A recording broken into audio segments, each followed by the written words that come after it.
साथियों सलाम, नमस्ते, सत श्री अकाल और जय भीम जोहार। साथियों परवीन शाकिर पटना की रहने वाली थी, पाकिस्तान जाकर बस गई।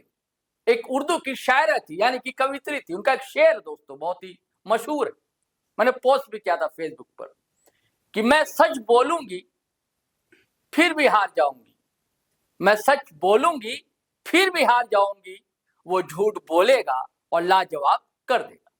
तो आजकल ऐसा ही हो रहा है दोस्तों, झूठ को ऐसे रैपर में बांध कर दिखाया जा रहा है कि लोग उसे सच समझ लें। महिला आरक्षण बिल को लेकर भी यही मामला सामने है, जिसको लेकर बवाल से समूचे देश में मचा हुआ। जबकि आपको मैं बता दूं साथियों, ये बताना समीचीन होगा कि महिला आरक्षण बिल 2023 में ही आया, जिसमें यह दर्ज था कि जब 2026 में जनगणना होगी उसके अनुसार 2029 में इसे लागू किया जाएगा।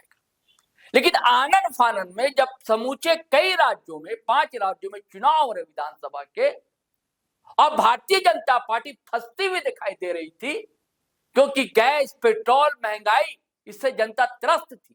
आपने एक वीडियो भी देखा होगा, कैसे मजदूर सूरत से भागे हुए चले आ रहे हैं, पुलिस की लाठियां उन्हें सहनी पड़ी। तो अब इसको थोड़ा सा तोड़ना मरोड़ना, लोग को माइंड डाइवर्ट करना जरूरी था। और खास करके पश्चिम बंगाल में भारतीय जनता पार्टी ये केन प्राकरण किसी तरह चाहती है कि एक महिला मुख्यमंत्री है उसको हटा दिया जाए पश्चिम बंगाल से, क्योंकि महिलाओं का उसे अच्छा खासा समर्थन हासिल है। तो अब ये बिल लेकर आ गई। मालूम था कि इसका विरोध होगा, और विरोध इसलिए भी कि इसमें एसटी, एससी, ओबीसी महिलाओं की कोई भागीदारी ही नहीं। सवाल ये भी उठा कि अगर आप अमेंडमेंट ला रहे हैं तो ये भी फिर अमेंडमेंट कीजिए, एससी को, एसटी को, ओबीसी महिलाओं को उसमें कोटा के अंदर कोटा दीजिए। ये सरकार मानने को तैयार नहीं, तो बिल को गिरना था। और ये इतिहास में पहली बार ऐसा हुआ कि कोई संविधान संशोधन बिल गिरा है। इस सरकार का तो पहला बिल है, 12 साल में कोई बिल नहीं गिरा था, पास हो जाता था, पहली बार गिरा। अब सरकार चढ़ बैठी है विपक्ष पर, क्या आप महिला विरोधी, जबकि विपक्ष का कहना है कि भैया हम महिला विरोधी होते तो 2023 में आपको लागू नहीं करवाने देते, बिल को पास नहीं होने देते, हमने तो पास होने दे दिया।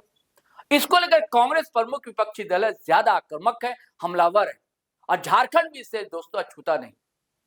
पहले जितने दिग्गज लीडर है कांग्रेस के झारखंड के, जैसे कि केशव महतो अध्यक्ष हैं, दीपिका पांडे सिंह मंत्री, इन लोगों ने अपना बयान जारी किया, बल्कि प्रेस कॉन्फ्रेंस किया कांग्रेस भवन में।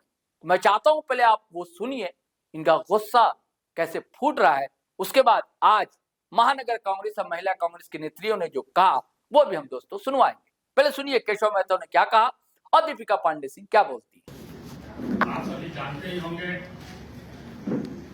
कि 2023 में नारी शक्ति बंधन अधिनियम सर्वसम्मति से लोकसभा में पारित हुआ और महामहिम राष्ट्रपति महोदय का उस पर अनुमोदन भी प्राप्त हुआ। उसमें कुछ शर्तें भी सरकार की थी कि पहले सेंसस हो, उसके बाद डिलिमिटेशन हो, और उसके बाद महिला आरक्षण की बात हो। तमाम विपक्षी के माननीय सदस्यों ने अपनी सहमति दी और इसको स्वीकार किया, परंतु अभी इतनी जल्दीबाजी में इसकी संशोधन की क्या सरकार को आवश्यकता पड़ी। स्पेशल सेशन बुला करके बिना विपक्ष से राय परामर्श किए आनन फानन में यह संशोधन पेश किया गया। और इतनी हड़बड़ी क्यों, जब अभी बंगाल, तमिलनाडु ये सब में चुनाव हमारे चल रहे हैं, हमारे माननीय सांसद वहां चुनाव कार्य में व्यस्त हैं, और यह पेश किया गया स्पेशल सेशन बुला करके लोकसभा में। और जब 2023 को यह सर्वसम्मति से पारित हुआ, माननीय राष्ट्रपति महोदय का अनुमोदन हुआ, तो ये 3 वर्ष बीत जाने के बाद 2026 में और बिना नोटिफिकेशन पे, बिल पेश होने के बाद रात को नोटिफिकेशन किया गया। 3 वर्ष में यह मौका नहीं मिला और यह भ्रामक प्रचार किया जा रहा है कांग्रेस महिला आरक्षण के विरोधी है। कांग्रेस शुरू से यह सफाई देने की बात नहीं है। हमारे 5 राष्ट्रीय अध्यक्ष बनी महिला, एनी बेसेंट से लेकर सोनिया गांधी से लेकर इंदिरा गांधी, हमारे सोनिया गांधी, ये तमाम लोगों को हम लोगों ने सम्मान देने का काम किया है। 2010 में भी हम लोगों ने राज्यसभा में इसको पारित करने का काम किया। संविधान संशोधन 1993 माननीय तत्कालीन प्रधानमंत्री राजीव गांधी ने पंचायती राज में 33% महिलाओं को आरक्षण देने का काम किया। 74वां संशोधन में नगर निकाय में आरक्षण महिलाओं को देने का काम किया और आज भी सदैव महिलाओं के आरक्षण की पक्षधर कांग्रेस रही है। लेकिन यह भाजपा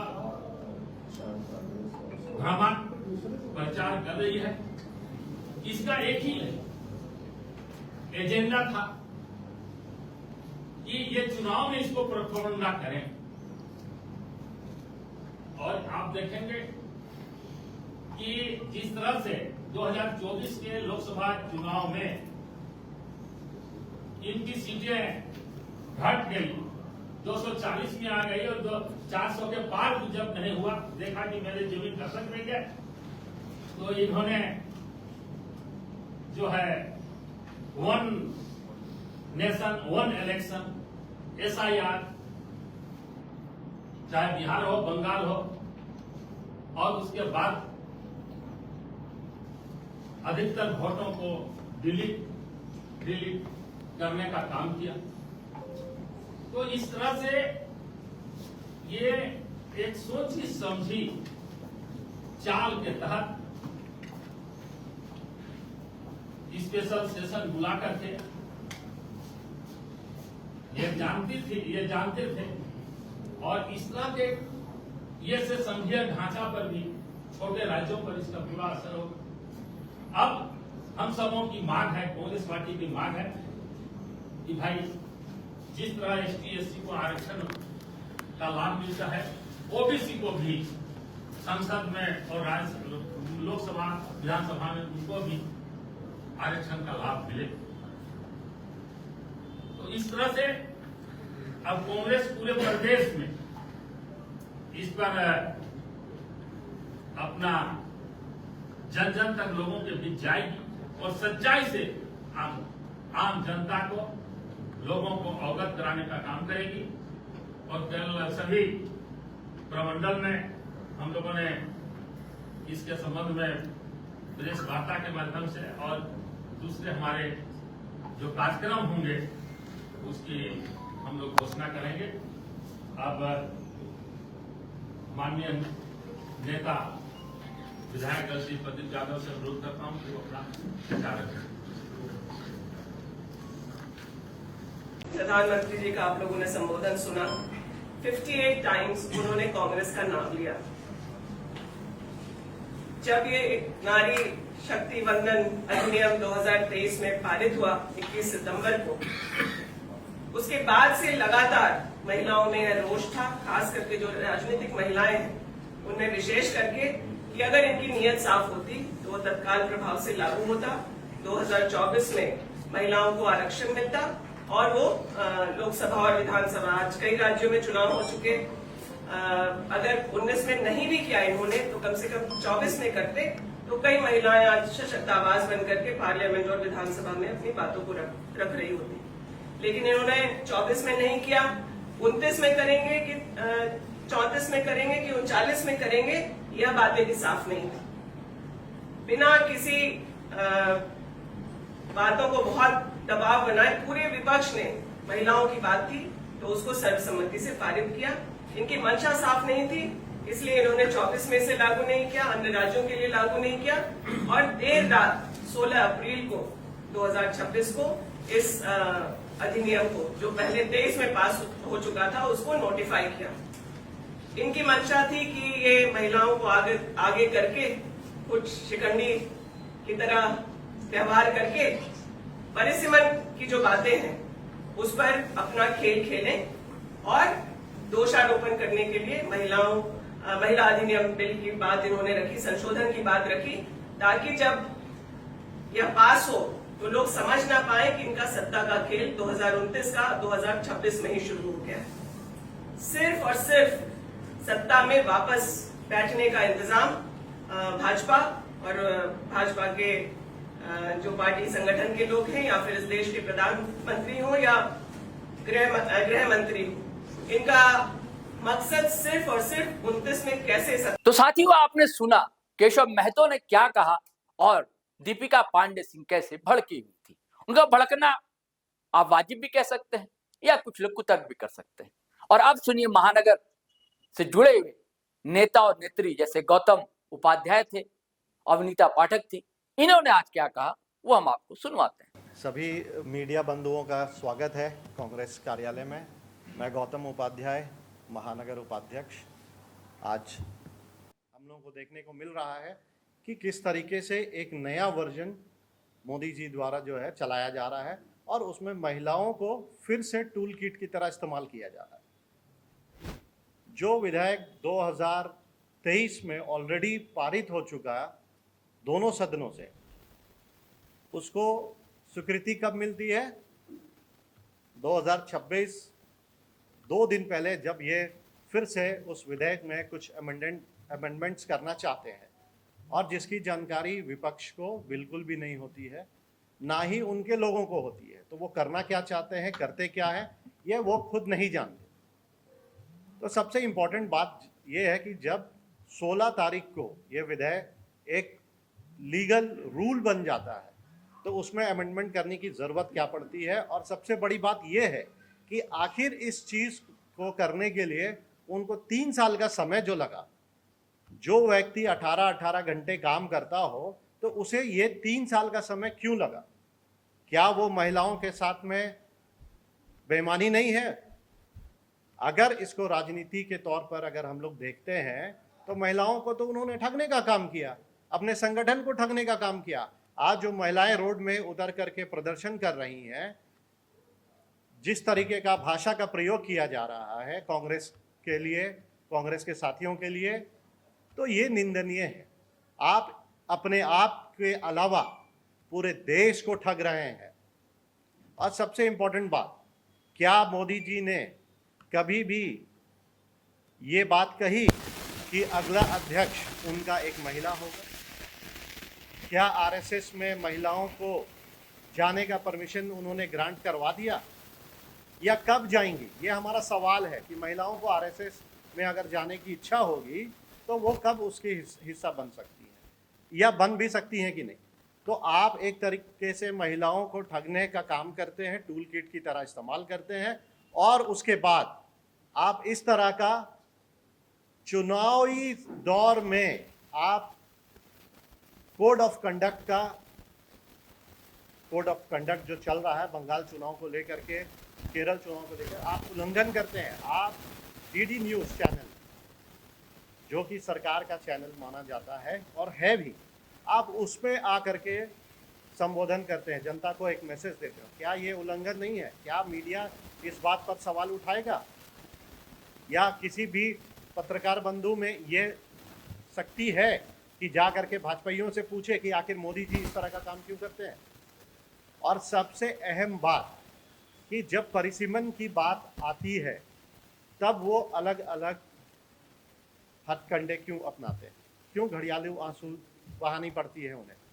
तो ये सारे चीज़ों को लेकर के हम लोगों ने ये प्रेस कॉन्फ्रेंस रखा है और जनता तक ये मैसेज दिलाना चाहते हैं, खासकर महिलाओं, जिनको हम लोगों ने मान लिया है, एक डेटा तो है नहीं लेकिन मान लिया कि उनकी आबादी 50% हो चुकी है और उनकी भागीदारी भी हर चीज़ में 50% है। आप देख लीजिए, हमारे साथ भी महिलाएं बैठी हुई हैं प्रेस कॉन्फ्रेंस में, वो भी अपनी बातों को रखेंगी आप लोगों के सामने। तो क्यों, जब अगर 33% ग्रांट हो गया था 2023 में 2024 के इलेक्शन में क्यों नहीं? 21 से ज़्यादा राज्यों में आपकी सरकार है, आपके कितने मुख्यमंत्री हैं? 21 राज्यों का अगर आप 33% भी निकालेंगे तो एक से तो ज़्यादा ही आएगा, एक नंबर से ज़्यादा आएगा। तो आप देख लीजिए कि भेदभाव तो वो खुद कर रहे हैं और बदनाम कांग्रेस को करना चाहते हैं। तो ये सारी चीज़ें नहीं चलेंगी और इसके विरोध में अगर आंदोलन करना भी पड़ेगा तो हम लोग आंदोलन तक जाएंगे। इस बिल में आखिर क्या क्या खामियां हैं जिससे कि आपको विरोध है और जिसको संशोधन होना चाहिए, हम जानते हैं? देखिए, इस बिल में जो भी संशोधन होने की बात थी, पहला तो कि ये बिल के बारे में थोड़ा डिफाइन कीजिए, क्या है ये? उसको थोड़ा डिफाइन कीजिए तो। एक साधारण सी बात है कि महिलाओं की भागीदारी को लेकर के एक बिल प्रस्तुत हुआ था 2023 में सदन में। एक दिन का सदन चलता है तो 1 घंटे का खर्च होता है 2.5 लाख रुपए। ये डेटा उपलब्ध है, कोई भी चेक कर सकता है। तो जब 2023 में ये बिल पारित हो गया और ये बिल क्या पारित हुआ? 33% आरक्षण महिलाओं के लिए। तो सबने सहमति जताई, अपोजिशन ने भी सपोर्ट किया, हर एक व्यक्ति ने सपोर्ट किया और ये बिल पारित हो गई। ठीक है, अब उसके बाद से 2026 का इंतज़ार क्यों? आखिर मोदी जी 2026 का इंतज़ार क्यों कर रहे थे और किस लिए उन्हें इतना समय लग गया? क्या महिलाओं की सुरक्षा, महिलाओं की भागीदारी उनके लिए कोई मायने नहीं रखती है? 2023 के बाद आपने किसकी बार आवाज उठाई है? जब ध्वनि स्वरों में बिल पारित हो जाता है तो फिर आपके पास कोई साधन संसाधन नहीं बचता कि आपने या किसी ने आवाज़ क्यों नहीं उठाई। दूसरी बात मैं आपको याद दिला दूं कि जिस समय ये बिल पारित हो रहा था 2023 में, कई राज्यों में 2024 में आने वाले चुनाव को देखते हुए राहुल गांधी जी ने साफ शब्दों में कहा था कि महिलाओं को 2024 में उनकी भागीदारी के हिसाब से भारतीय जनता पार्टी और हम लोग, भारतीय जनता पार्टी करे ना करे, हम लोग अपनी भागीदारी जरूर देंगे। और आप देखिए झारखंड उदाहरण है, यहाँ 2-2 महिलाएं मंत्री हैं हम लोगों के। कई राज्यों में जहाँ हमारा सरकार है, कई विधायक मंत्री हैं, कई पदों पर हैं। तो ये कांग्रेस ने उदाहरण तो सेट कर दिया, लेकिन भारतीय जनता पार्टी कब जागेंगी? जब उन्हें षड्यंत्र रचना होता है तब जागती है। आखिर कब तक मोदी जी लोगों को ठगते रहेंगे और झूठा आश्वासन देते रहेंगे? अरे कम से कम जिनके प्रति आपकी लॉयल्टी होनी चाहिए, जो आज आपके साथ कंधे से कंधा मिला करके चल रही हैं, उनके बारे में तो आप कम से कम झूठ नहीं बोलते, झूठ नहीं फैलाते। आखिर आपको 3 साल का समय क्यों लगा? साधारण सी बात है कि जो व्यक्ति 18 घंटे काम करता है उसको 3 साल का समय लग जाएगा। महिला बिल जो है, रिजर्वेशन बिल जो है, जो इतना इंपॉर्टेंट सदन में पारित हुआ 2023 में, तो फिर इसका मतलब है कि वो बिल उनके लिए इंपॉर्टेंट नहीं है। उसके आड़ में उनका षड्यंत्र जो था वो भी मैं आपको बता दूं। ये लोग परिसीमन से डरे हुए व्यक्ति हैं, ये लोग परिसीमन से भाग रहे हैं। जब जनगणना ही आपके पास डेटा ही क्लियर नहीं है कि महिलाओं की संख्या कितनी है, तो आप आरक्षण किस हिसाब से सीट्स का देंगे? और दूसरी बात, सिर्फ महिलाओं, सिर्फ जनरल तो नहीं है, ओबीसीज हैं, एसटी, एससी। तो जब तक आपका डिवीजन प्रॉपर नहीं होगा, जब तक आप एक रूपरेखा क्लियर नहीं करेंगे, तब तक आप इसी तरीके से घड़ियाली आंसू बहाते रहेंगे। हर समय जहाँ जहाँ चुनाव होगा आप यही कहेंगे क्या कि सुधार करना चाहिए मोदी जी? सबसे पहला सुधार तो ये करना चाहिए कि जनता से माफ़ी मांगनी चाहिए, खासकर उन महिलाओं को जिसके लिए उन्होंने एक उम्मीद जगाई थी और हम लोगों ने उस उम्मीद पर मोहर मारा था कि हम आपके साथ हैं, आपके उस डिसीजन के साथ हैं जो 2023 में लिया गया था। सबसे पहले मोदी जी को फिर से एक संबोधन करना चाहिए देश के नाम, महिलाओं को नाम, और उनसे माफ़ी मांगनी चाहिए कि हमसे ये गलती हुई कि हमने 3 साल का समय लिया। दूसरी बात, जनगणना पहले होनी चाहिए। आपका सवाल जो था सर, मैं उस पर जवाब दे रहा हूँ। जनगणना पहले होनी चाहिए, तब तो हमें एक्चुअल पता चलेगा कि हमारे वार्ड एरिया में, हमारे डिस्ट्रिक्ट एरिया में, हमारे पार्लियामेंट एरिया में क्या पॉपुलेशन है, और किस हिसाब से रिजर्वेशन होना चाहिए। क्या अगर कोई सीट आज जनरल है, वहाँ के पॉपुलेशन में एसटी लोगों की भागीदारी हो जाती है, एसटी भाई बंधुओं की, तो क्या वो जनरल ही रहेगा? सवाल तो बहुत सारे हैं। इस पर मोदी जी कब काम करेंगे? जो एक पैरामीटर होता है, आज तक उस पैरामीटर को इन्होंने डिफाइन नहीं किया। आने वाले 3 सालों में फिर से लोकसभा का चुनाव होगा, तो आप क्या चाहते हैं कि हर बिल में आप कुछ ना कुछ संशोधन कराते रहें और जनता का पैसा बर्बाद करते रहें? और सबसे अहम बात जो मैं बताना चाहता हूं, आपके माध्यम से लोगों तक पहुंचाना चाहता हूं, वो ये बात है कि इस बिल के साथ में और एक बिल प्रस्तुत होने वाला था जो डर से नहीं हो पाया। वो बिल क्या था वो भी मैं बता दूं। वो बिल ये था कि मेजॉरिटी के साथ में अगर आपके साथ में 50% ऑफ द वोटर्स भी हैं तो आप किसी भी बिल को पारित कर सकते हैं। जिसे छुपाया गया, जिसे छुपाने का काम हमारे प्रिय प्रधानमंत्री जी ने किया, जो कि देश के साथ, सांसदों के साथ फिर से एक धोखा है। वो बार बार अपने लोगों को, अपने देश के लोगों को ठग रहे हैं और ये ठगना अब उन्हें बंद करना पड़ेगा। धन्यवाद। इस बिल में आपका मुख्य जो विरोध है कि जनगणना से पहले ये नहीं होना चाहिए, क्योंकि जनगणना से पहले डाटा क्लियर नहीं। बिल्कुल बिल्कुल। इस बिल के मसौदे से आपको और कोई विरोध नहीं है? मुख्य आपका बिल को तो हमने सपोर्ट किया था। बिल को तो हमने 2023 में सपोर्ट किया था, तभी तो ध्वनि मत से पारित हुआ। और मैं बता दूं, हमारा तो समर्थन था, उनके तरफ से ही 2 ऐसे सांसद थे जिन्होंने विरोध किया था। ये महिला आरक्षण की शुरुआत तो आपने की थी। महिला आरक्षण का शुरुआत और महिलाओं को उनकी हिस्सेदारी और भागीदारी के लिए हमने आज से नहीं, हमने कई जमाने से किया। आप उठा के देख लें, कांग्रेस का इतिहास रहा है। पहली राज्यपाल कांग्रेस ने दिया, महिला राज्यपाल, उपराष्ट्रपति, राष्ट्रपति, महिलाओं को अध्यक्ष तक हम लोग। मैं प्रीता पाठक, महानगर उपाध्यक्ष। आज इस प्रेस कॉन्फ्रेंस के माध्यम से मैं मोदी जी से पूछना चाहती हूँ, कुछ सवाल है कि आपने जिस तरह से बिल को लेकर महिलाओं को ठगने का काम किया है, घड़ियाली आंसू जिस तरह से आप बहा रहे हैं, आपने कभी बताया नहीं। आप अभी देश में संबोधन का, राष्ट्र के नाम से एक संबोधन आपने किया है। कभी आपने पुलवामा आतंकी हमले के नाम पर एक ये राष्ट्र के नाम से संबोधन किया? चीन का गलवान हमला, देश के नाम कोई संबोधन नहीं। किसान आंदोलन, 750 किसान शहीद, देश के नाम कोई संबोधन नहीं। मणिपुर हिंसा, सालों से जल रहा, देश के नाम कोई संबोधन नहीं। कुलगाम में देश पर सबसे घातक हमला, देश के नाम कोई संबोधन नहीं। ट्रम्प ने देश की संप्रभुता को चुनौती दी, देश के नाम कोई संबोधन नहीं। केरल, हिमाचल में आपदा, भयानक तबाही, कोई संबोधन नहीं। नोटबंदी, जीएसटी, लॉकडाउन से लाखों उद्योग तबाह हो गए, देश के नाम कोई संबोधन नहीं। यहाँ तक मणिपुर में हमारी महिलाएं जिस तरह से नंगी करके उन्हें घुमाया गया, उसके लिए आपने कोई संबोधन नहीं किया। हमारी जो हथरस की बच्ची है, उसके नाम कोई संबोधन नहीं किया। महिला सुरक्षा कर बोलते हैं और महिलाओं को नंगा घुमाते हैं आपके देश में। आप इस देश के मुखिया हैं और आपकी बच्चियां नंगे घुमाई जाती हैं, उनके साथ बलात्कार हो जाता है, वो भी आपके द्वारा, आपकी पार्टी के द्वारा, जो भारतीय जनता पार्टी के मंत्री के बेटे हो या उनके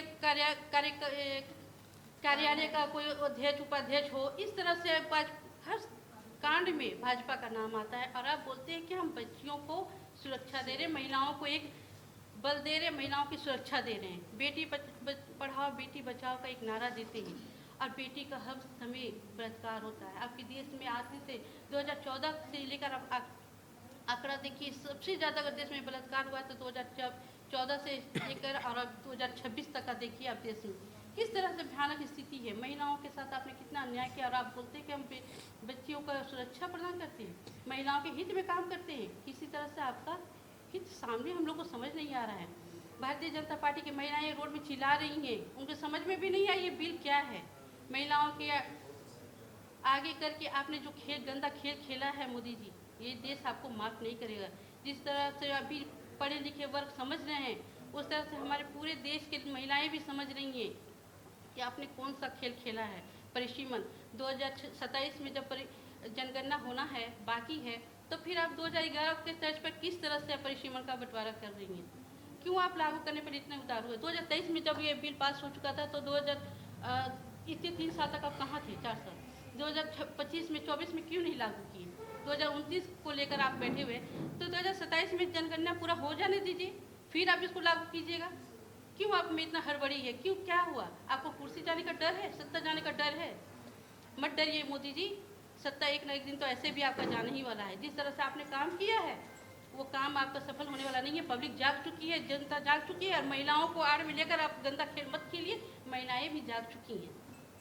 आज हर वर्ग महिला ये हो या पुरुष हो, पूरी जनता, देश की हर एक जनता जाग चुकी है कि मोदी जी का असली खेल क्या है और वो क्या चाहते हैं देश से। जिस तरह से देश से आप खिलवाड़ करें, किसान हो, महिला हो, बच्ची हो या हमारे उद्योगपति हो, सभी के साथ किस तरह से आप खिलवाड़ किए हैं वो आपको सब देख रहा है। कुछ चंद लोगों के लिए आपने जिस तरह से देश को बर्बाद किया है वो देश आपको माफ नहीं करने वाला। 2029 में आपको कान पकड़ के उतारा जाएगा, ये अब मेरा वादा है और ये आप जरूर देखिएगा। तो साथियों, आपने सुना, ये कहानी कहां तक जाएगी पता नहीं, लेकिन आपसे गुजारिश है कि अगर आप पहली बार आए हैं तो हमारा चैनल सब्सक्राइब कर लीजिए और वीडियो धड़ाधड़ फटाफट खटाखट शेयर कीजिए, लाइक कीजिए, कमेंट कीजिए। और हाँ, फेसबुक पर भी आए दोस्तों, अच्छा लगेगा, फॉलो कर ले पेज हमारा। और हमारी वेबसाइट भी AG2Live.com, उसे भी क्लिक क्या करें, बल मिलता है, ताकत मिलती है। तो चलिए चलते हैं, आज्ञा दीजिए, इजाजत दीजिए। जय हिंद, जय भारत।